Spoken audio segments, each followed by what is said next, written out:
Alright guys, as promised, we're going to revisit the situation with the ignition lock cylinder.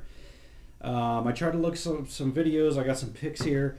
I was going to try and take apart the old ignition lock cylinder. Apparently, I don't know if you can do it with the Ford ones, but I saw some videos where you can do the normal sequence to turn the key to get the pin in, and then there was something you're supposed to stick a pick inside here and be able to pull off the cylinder and get the tumblers out.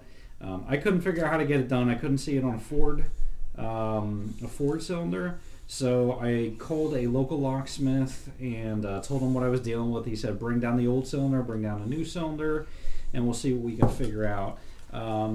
And I heard this from one of the other guys on one of the Facebook groups before I purchased the cylinder.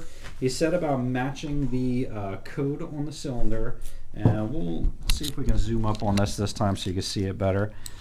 So if you can see on there is a 1A on that key.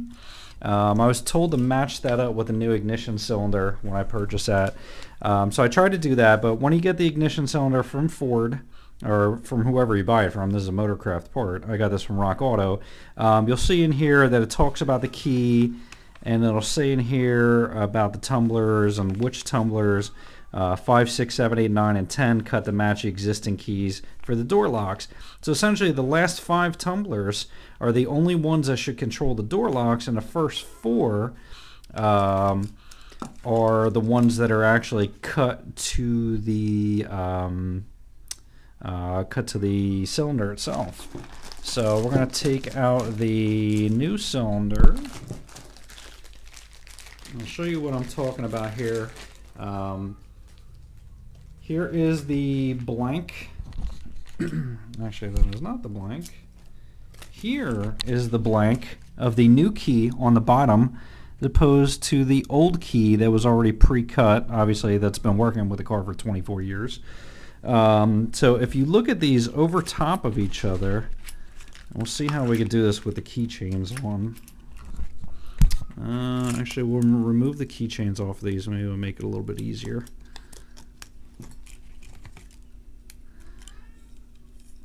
Alright, so you can see those side by side. This is the blank, this is the original one cut by Ford.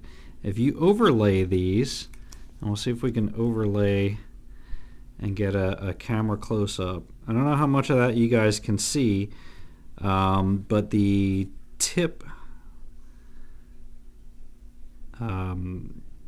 overlaying the keys, you can see, I guess the first 5 tumblers is up to about here maybe, or maybe up to there, and the tips are a little bit different. So again, hopefully maybe you can see it a little bit better there. Apparently the tip is what controls the ignition lock cylinder, with it even being able to turn, but maybe those first 5, and I think the first 5 maybe goes up to here. I think he marked the other key up to here, something like that. So basically what we did, here's the blank. I'm not going to touch that one until I know this works.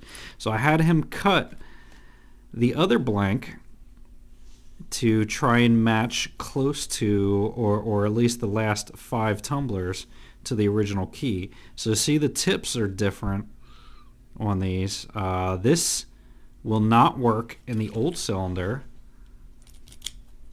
It will not turn the old cylinder because the tips are different.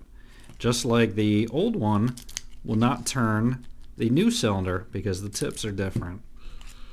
However, that new, we'll see if we can do an overlay again.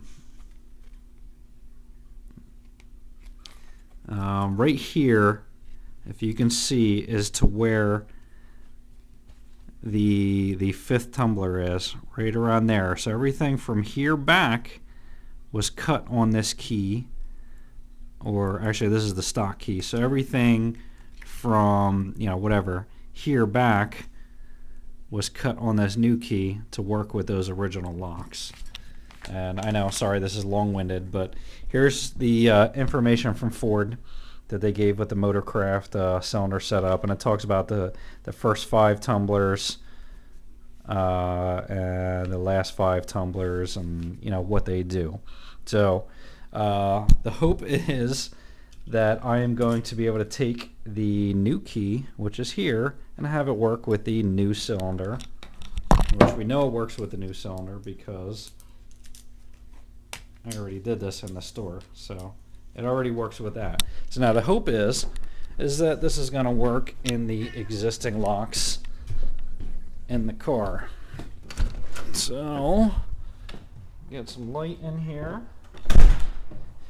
and fingers crossed. It's not a big deal because it was only $5 to get the key cut, but I just drove 20 minutes each way to do that. So, oh shit. Oh, I'll come back. I just popped the cylinder out by accident. Something very important was learned. I couldn't get the old lock cylinder apart, but unfortunately the new one popped apart by accident. So the tumblers are housed in here. What happened was, I guess I turned it too far and this little pin fell out from inside of there. So we're going to try and get this pin back in here. I have kind of big sausage fingers, so I don't know how easily that's going to work. That sucked. I almost lost that pin.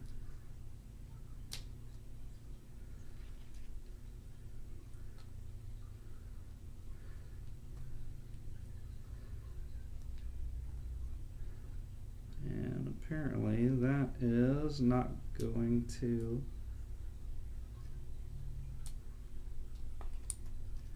go back on. Okay, so now it's on. Okay, so that's supposed to be all the way back.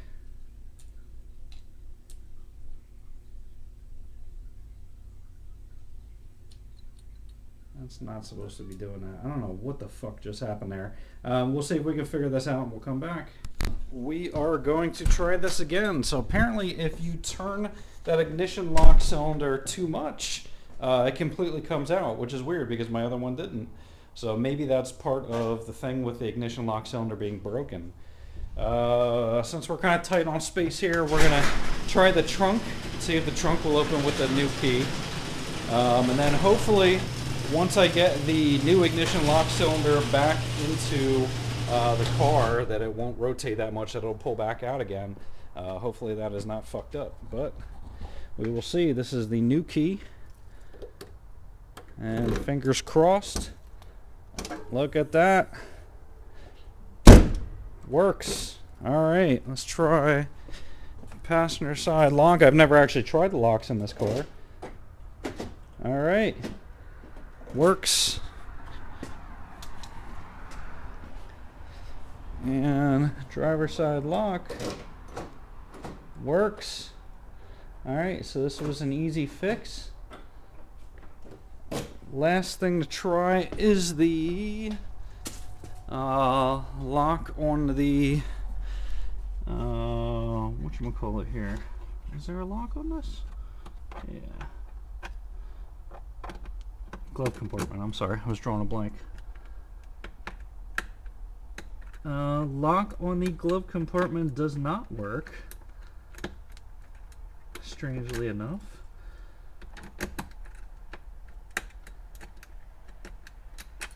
Alright, so the glove compartment does not work.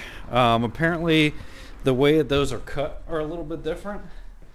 I'm going to go grab the original key and see how far that goes in, because honestly I don't know that I've ever locked the glove compartment. I've never actually put the keys into the door locks themselves, but actually I think I did one time because I almost got locked out of the car. For some reason the remote was not working for the remote or keyless entry or whatever, which I wouldn't have been able to get far anyway, because I wouldn't have been able to disarm the alarm to shut the alarm off to start the car. I forget what I had to do, but that was the only time I ever used the key. So this is the original one.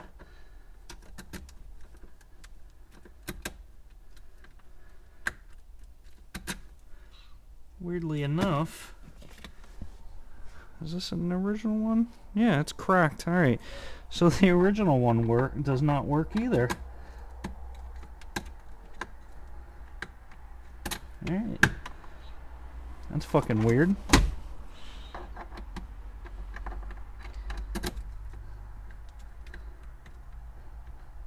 Alright, I guess I'll play around with that more, because now I'm curious if that lock is busted for the glove compartment. I've never used it.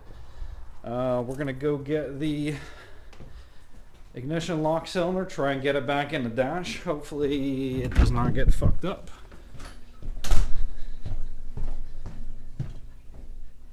Alright. So we have the new ignition lock cylinder, and I did figure out how to get this out without dropping the dash down, or that one bottom panel on the dash. So it was a little bit easier this time.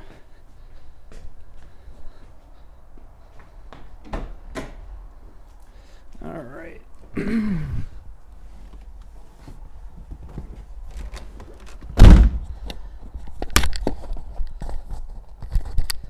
Mount this up on the dash here for now. We'll get the key in order. I don't want to get too crazy with this and end up pulling this thing out again and dropping a pin. Alright, so if you remember from my last video, we have to turn this enough where this pin will go up. So we'll turn it up, and right there I think is about the spot.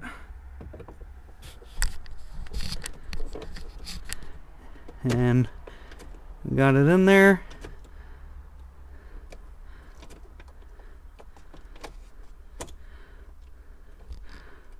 Alright, key doesn't pull out, it's all the way back.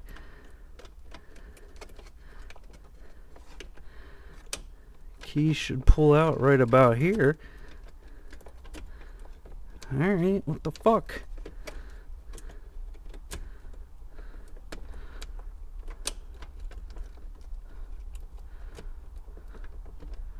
Alright, so once it's in, the key is not pulling out now. So apparently there may be another problem with this cylinder. But Alright, key pulls out that way. That's going to start it. And that is full ignition. Accessory, accessory, all the way back. Alright, I'm not used to having an actual lock. So we're going to put the alarm on, which I have the other keychain. A pain in the ass. So I have the other keychain back in the house. Again, I'm trying not to hold a bunch of shit in my pocket, but it's not how it works out. So keychain, key. And we're gonna have the alarm go off again, because I gotta disarm the alarm when I put the alarm or the battery back on. So we will. The hell is my 8mm? Alright. Just ready to disarm. Hold your ears. Oh, didn't do it too bad that time.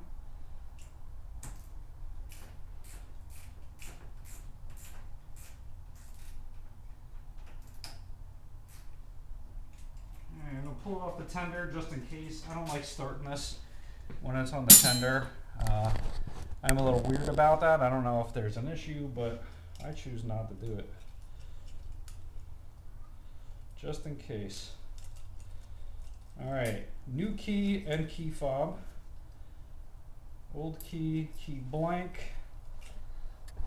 So, I'm going to see if the car starts, which it should.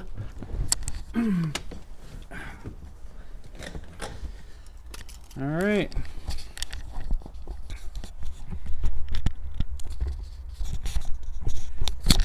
Try and get a close-up shot. Alarm disarmed. Steering wheel's locked. Steering wheel's unlocked.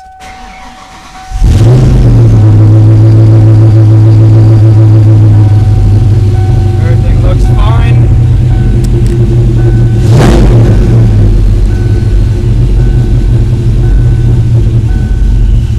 It's on. lock we know is on. We'll set up my radio again. iPod, USB, CarPlay on, and poof, everything goes back. I don't know what time it is, but we can set that.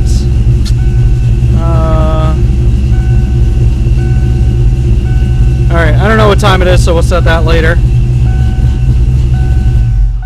Okay, it's back off. And nothing should move. So I think we are all good. Next thing to be on the list. Let's see, ignition switch tumbler. We're gonna take that one out, or not the tumbler, the yeah, tumbler. Sorry guys, it's been one of those days. So that is off the list. Fixed top motor.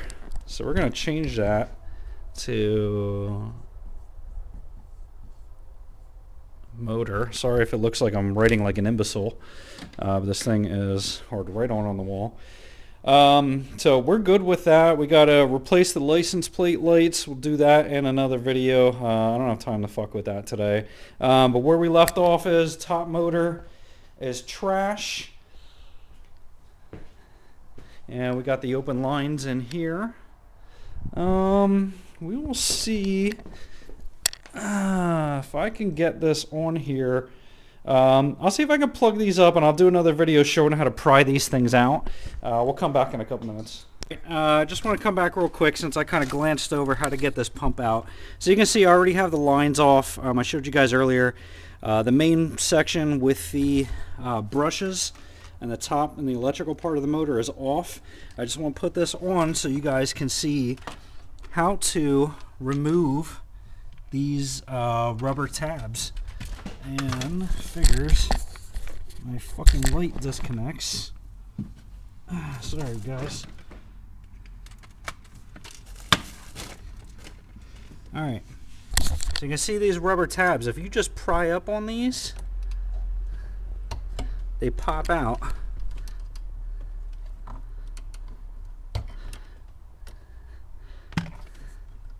And then you could pull up on the whole assembly, and that's out. They pop in there. So when you want to pop them back in, if you just pop the screwdriver back through, there's holes up top there. If you pop the screwdriver back through, it's going to push that cylinder part or that conical part back in. But once you know how to take them out, it's a lot easier to work back here.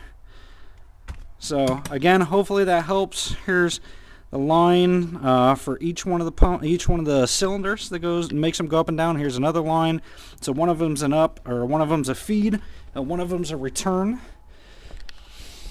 And once we can get another pump, we'll try it out, and I'm positive that'll fix the problem after looking at what that pump looked like. I fucked the pump up worse than what it was, taking it apart, but honestly, that thing took a shit anyway. It was broke on the inside, so it doesn't matter. But at least you guys get to see what the inside of the pumps look like. I didn't really know what they look like, so hopefully it helps you guys out in your troubleshooting. If not, you know, whatever. I'm learning as I go on this car. But again, here's another once over of the car. You'll see the F-150 in the background there. Just got a 2018 F-150. We'll be doing a review on that in a little bit. I got like 800-ish miles on it so far. I'm gonna wait till about 1,000 miles and do a little bit of a review, and we'll come back with that on another video, and we'll come back with another video on the pump, and as we do some additional work to the car. So again, thanks for the support, guys. Hit the thumbs up, like it, share it, help a brother out a little bit, and hopefully it'll give me some motivation and give me a few more bucks to get a couple more projects done on the car. So again, thanks for watching. Hope it helps some of you guys out, and thanks a lot to some of the guys on the Facebook groups, Sn95, 9495 group, and the 94 to 95 or 94 to 98 group that have helped me out. I appreciate it, and again, you guys give me the motivation to make some more videos, and hopefully they do what they were intended to do and help some people out. So thanks. Have a good day, guys.